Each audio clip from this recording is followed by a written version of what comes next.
you. KREM 2 Morning News starts now.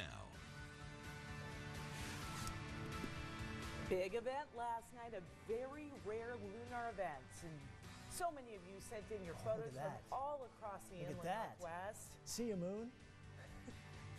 That's amazing. I did not do play-by-play commentary on the moon last night, as that suggests, but that's a cool time lapse. And Laura, I know you took that in with your own 2 eyes. It was fabulous. Yes. We'll be talking about that. Also coming up, family has traveled here from the Middle East to make sure their son has the treatment he needs to be able to walk. All right, 5 o'clock this morning. It's a little chilly out there, 41 degrees. Thanks for being with us on this Monday morning. I'm Laura Papetti. I'm Sten Wallstrom. Jen is off this morning. Katie Bower is back, though. Good morning.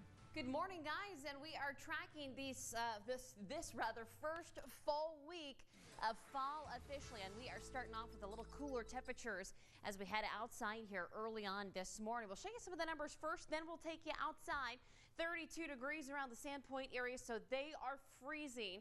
Below freezing for Moscow, we are in the 30s here in Spokane. Upper 30s, though, with about 34 degrees this morning up towards Deer Park. How about we go outside, though, show you what's going on across the inland Northwest this morning. And boy, we are looking at kind of a cool shot out there of the Chinese Lantern Festival. That started here over the weekend. And now, of course, looking at some of a quieter start, at least into the first half of the work week with sunny skies and mild highs, but overnight lows remaining, boy, very chilly out there. I'd expect to see more sunshine today and through the next several days. Keep that in mind. Into the afternoon, daytime highs climbing to about 70 degrees.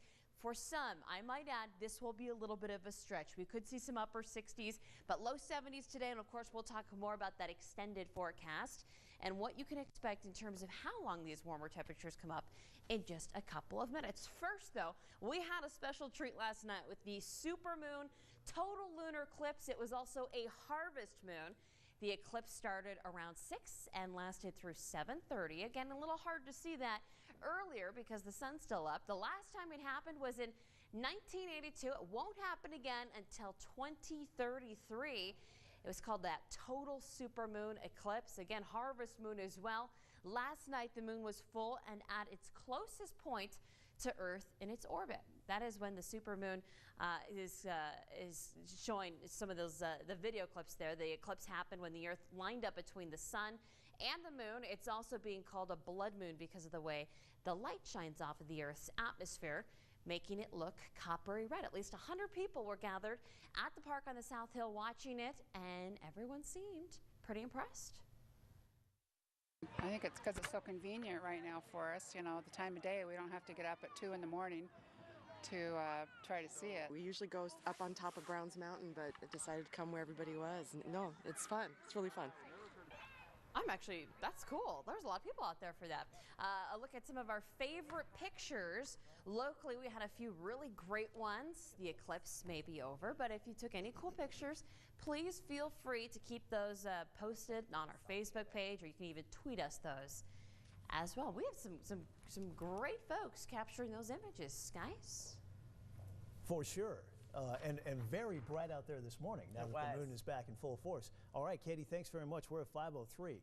Man arrested for robbing a Wells Fargo in Moscow had a breakdown in court on Friday. 31-year-old cried in front of the judge and told him he has no memory of committing the robbery. Claims that he suffers blackouts due to anxiety medication. Now, the man reportedly lost about $1,900 at a casino in Pullman just hours after the robbery. The bank says he took $2,300, wearing that obviously fake wig and beard there on the right. And sentencing range here could face up to 5 years in prison. All right, 5:04. The Pope is on a plane back to Rome. This after finishing up, of course, his historic visit to the United States. He had a packed last day. I mean, the whole trip was like this. Packed last day, spending time with American bishops, inmates, and benefactors. Final mass of his trip was held with the World Meeting of Families in Philadelphia, and had some GU students out there for that. Thousands of people turned out to hear him speak, with the Pope focusing on family. Vice President Biden and a U.S. delegation accompanied him to the Philadelphia airport to catch his plane back to Italy. And here is his final message to the U.S. before getting on that plane. Do not let your enthusiasm for Jesus, his church, our families, and the broader family of society run dry. And he added, God bless America to the end of that speech. The Pope arrived back in Rome early this morning, our time.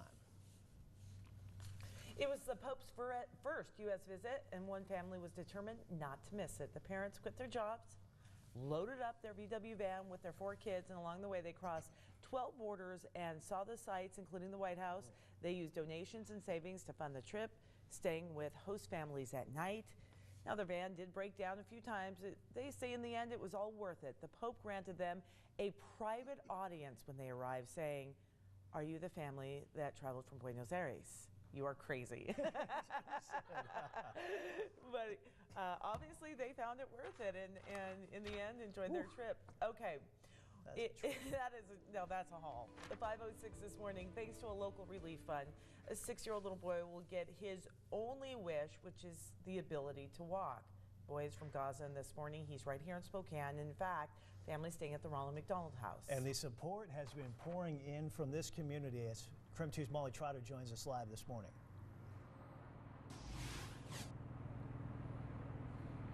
Good morning, you guys. Now, this little boy's name is Wasim, and he's actually staying at the Ronald McDonald House, which is right across the street from Shriners Children's Hospital. So with Wasim, you know, he has only wanted that one wish, as you said, and, you know, without the help of the Palestinian Children Relief Fund, you know, he may have never been able to get this wish to walk. Now, it doesn't take a whole lot to make Wasim Shaloub happy as a 6-year-old.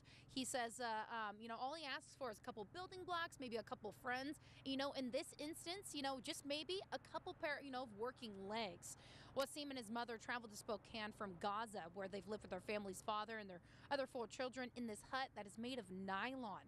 There's not much opportunity here, and caring for those children is hard enough, but Wasim also has a leg deformity called bilateral tibial hemilia, and that means he needs amputations on both of his legs and knees, or he'll have to crawl for the rest of his life.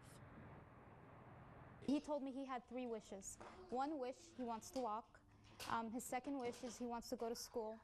And then his third wish is he wants to play soccer.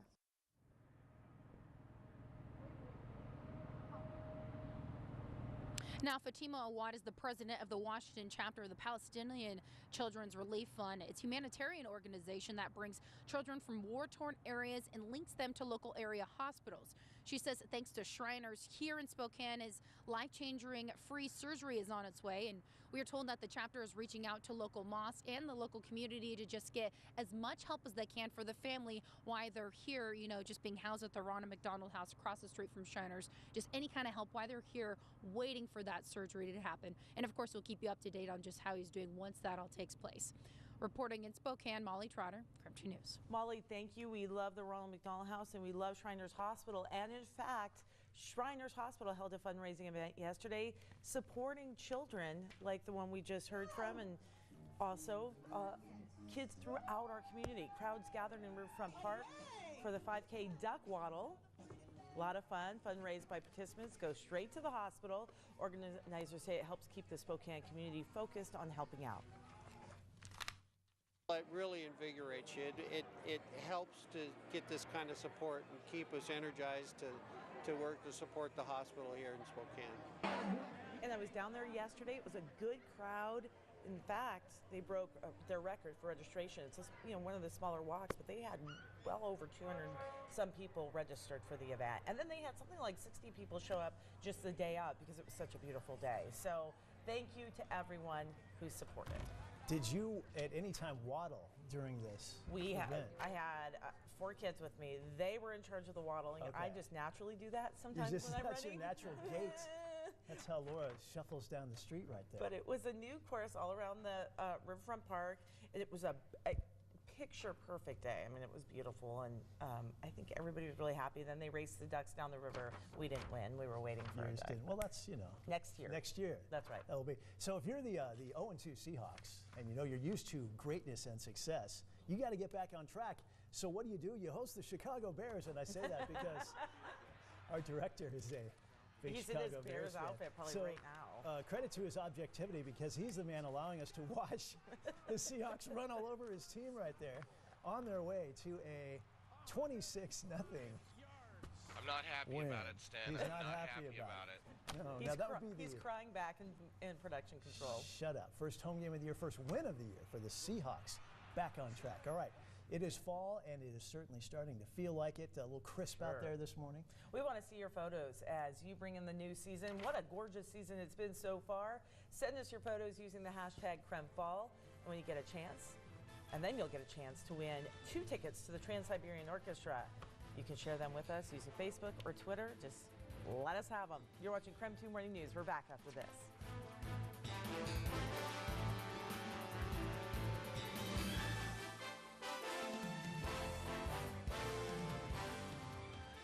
KREM 2 News is sponsored by Tile for Less.